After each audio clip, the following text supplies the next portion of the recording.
It's the intro, and it sounds like this.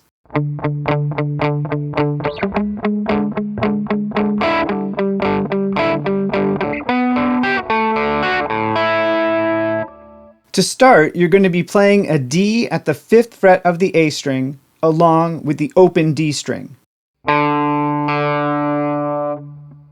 And when you do, you're going to want to play them with a palm mute. That's resting the side of the palm of your picking hand on the strings near the bridge. And that will sound like this. And in fact, that's pretty much how it goes, just even eighth notes. Actually, it'll be 7 in a row, and then you'll add in a 16th note like this. And as you're adding in that extra note, you'll also be sliding up the A string to the A flat at the 11th fret. And you may have noticed I've been using my 3rd finger to fret that D on the A string, and here's why that's going to come in handy.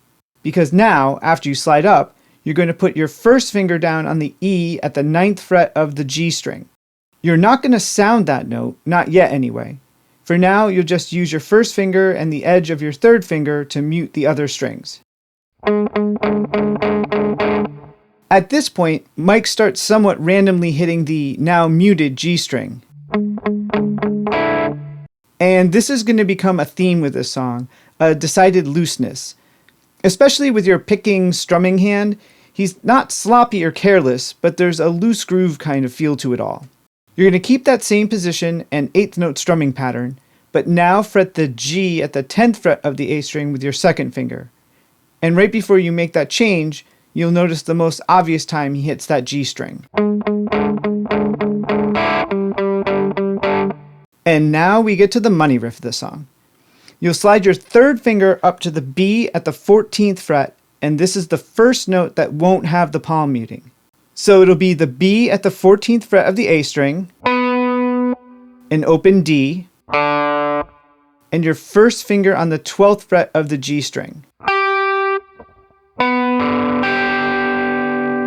Then you'll move down 2 frets on the A string with your 2nd finger to the 12th fret, the open D, and then your 1st finger down 1 fret on the G string to the G flat at the 11th fret.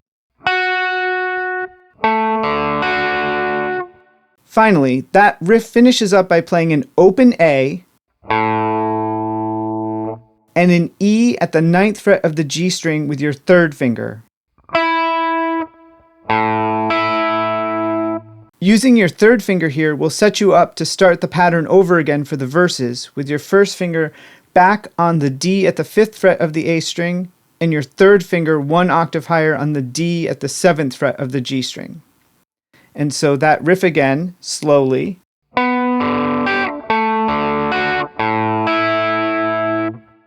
And then up to speed.